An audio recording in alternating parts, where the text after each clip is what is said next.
What's up, passionate Pokemon players? I'm Ryan, and we're here for another episode of the Hawks Pokemon Nest. Today, excited to continue on to our journey together. Era of things, post-rotation, all that good stuff. We've got another Tyranitar deck for you, but we've got the newer Tyranitar, the kind of item-locking, milling Tyranitar.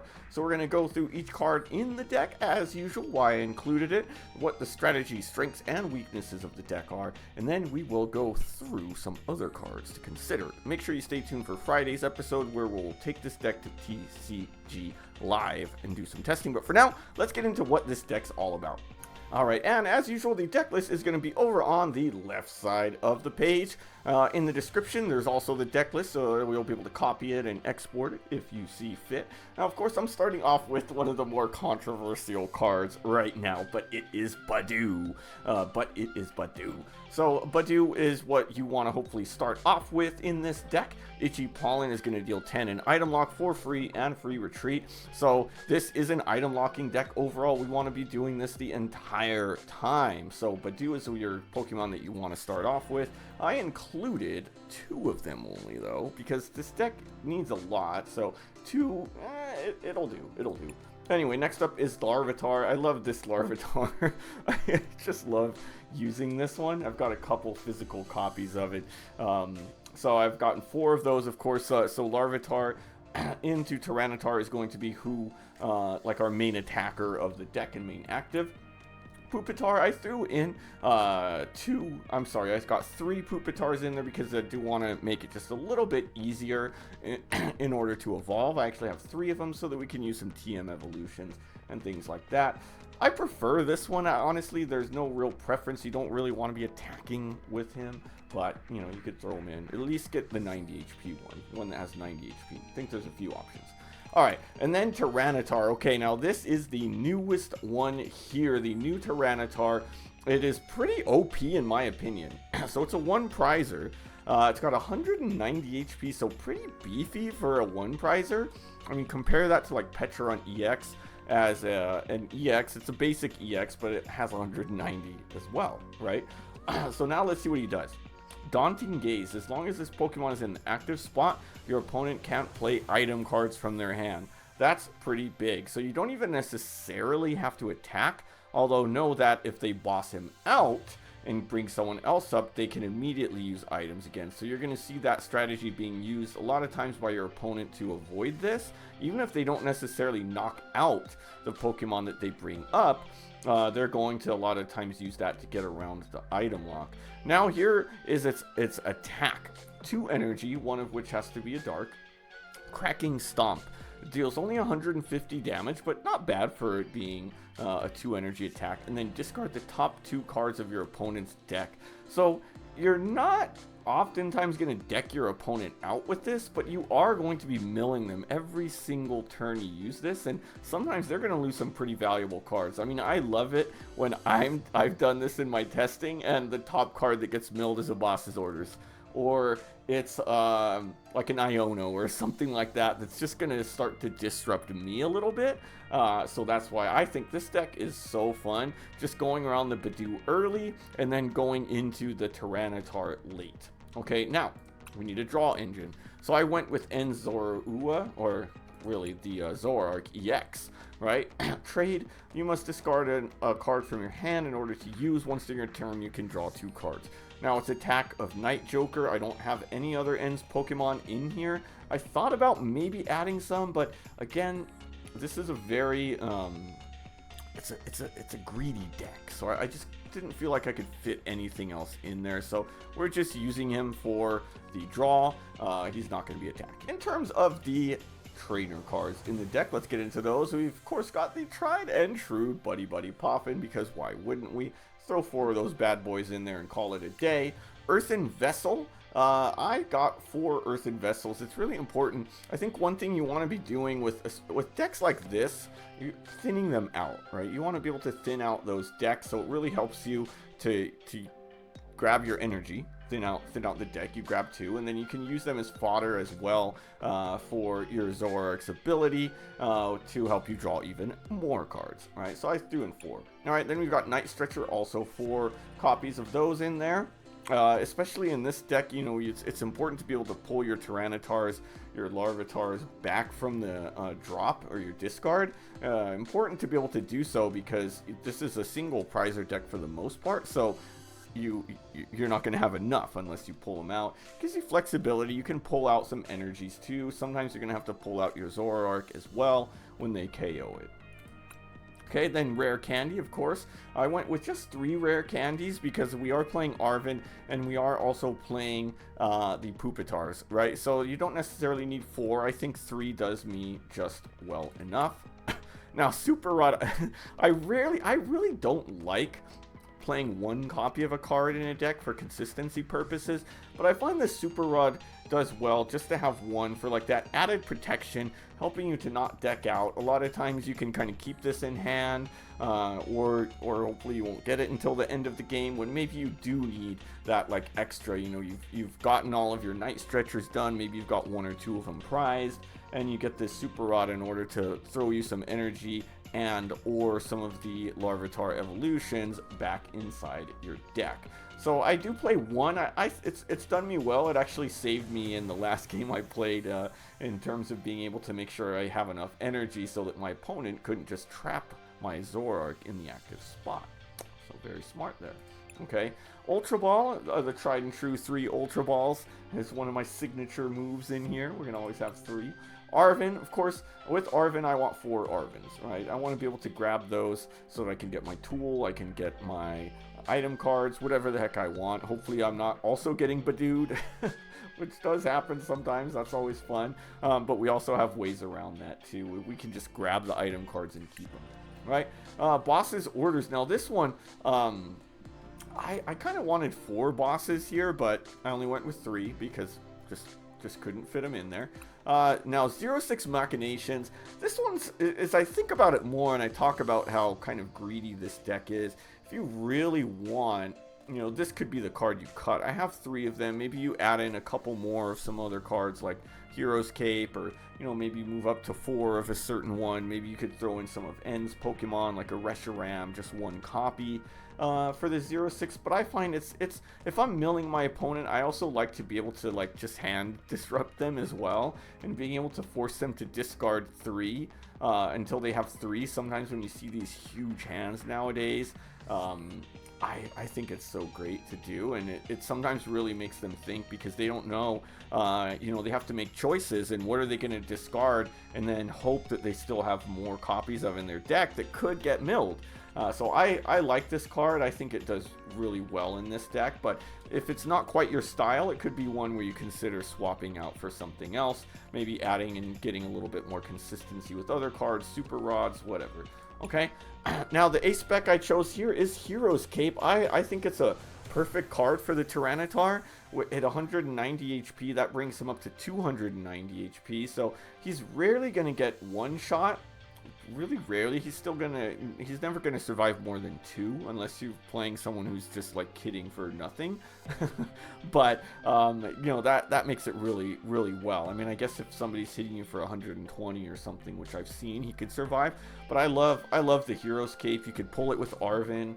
It gives you an extra thing to pull with him as well after you go through your TM evolutions, which, speaking of which, I'm going with 3 of the TM evolutions. Sometimes I have to make a decision when I get my Budews out there, like, do I want to item lock or do I want to speed things forward and get a Pupitar evolved and a Tyranitar? A lot of times, to be honest, what I'll do, if I have a Tyranitar in hand, then I might go with the TM evolution, attach an energy to my Budew, because you're going to have to do that, and then kind of wait a turn to item lock, and then you can kind of go from there. Or sometimes you're going to get stuck with a Zorua inactive and he's not ready to go. I really like it too to get my Zoroark ready as well. So it works. I really like this to speed things up, especially when we're on a stage 2 Pokemon deck. There's always the danger of just playing too slow, so this helps the deck play pretty quick.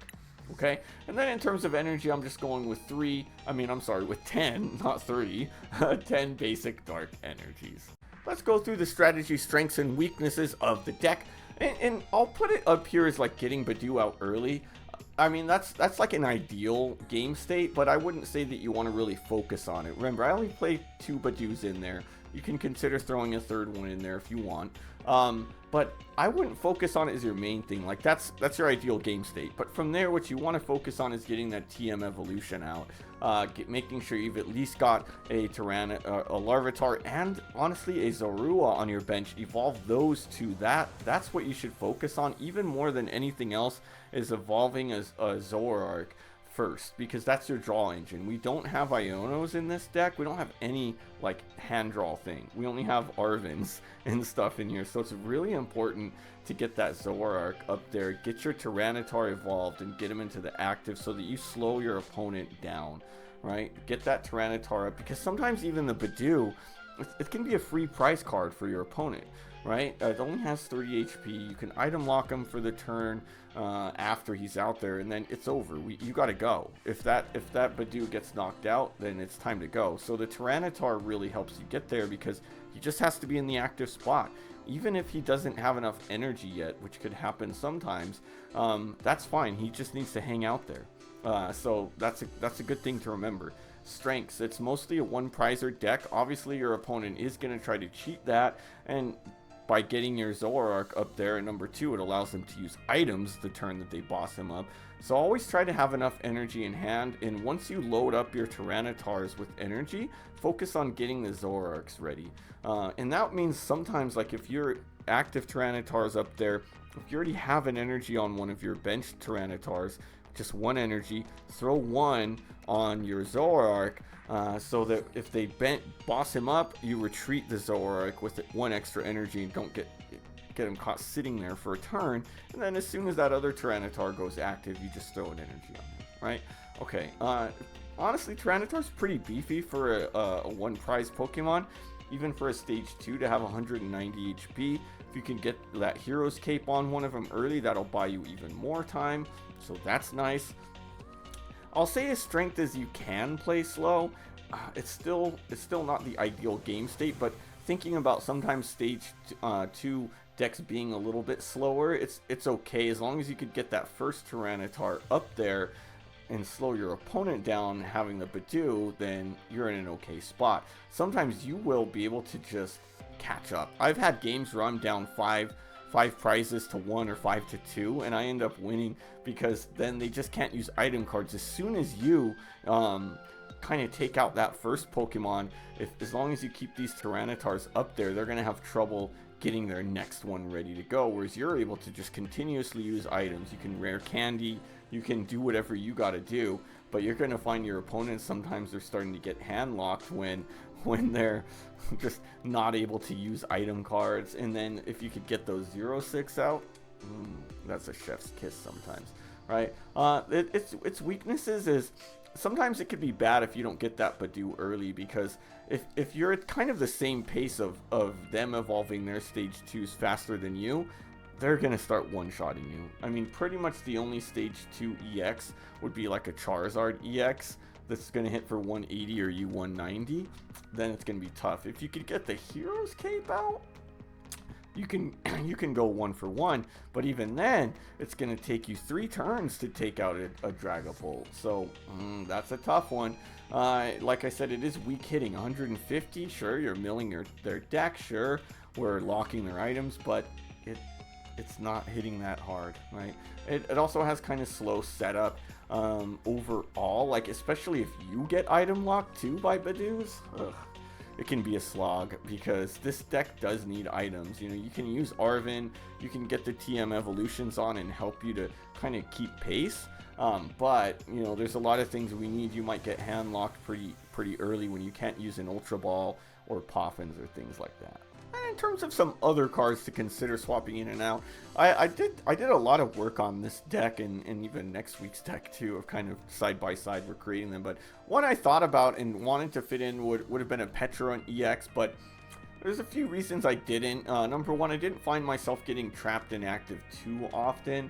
You know, that was really would have been the point of having the Pecharunt in there, is if I'm getting trapped in the active, helping me to have that free retreat cost. The Irritated Outburst in the early iterations, it did win me a game, but oftentimes the Pecharunt was more so a liability where they're just bossing him up and taking 2 prizes. the Zoroark still being a 2 prize, or at least being a stage 2, I mean a stage 1, and having that 280 HP, he's tough to one-shot, whereas the Petrunt was, so I find him to be more of a liability in there, so I took him out. If you do go that route, you can kind of play the whole Janine's package and the Mochi, right? We've got a Binding Mochi. That brings your Tyranitar up to hitting, if you get him poisoned, for 190 HP. So now we're going to be able to take most things out in 2 hits. You know, you can pull the Mochis with your Arvens, but it was kind of a big package to use with the Mochi. Like, you could consider the Janine Secret Art maybe instead of some of the Earthen Vessels. But I didn't find it was working. It was a little bit clunky, so I ended up just removing it. All right. Now then we've got Prime Catchers, always one to really consider as an ace spec. It's another one I don't find I needed too much. I really like the Hero's Cape, so I'll keep it in, but yeah, you may consider it.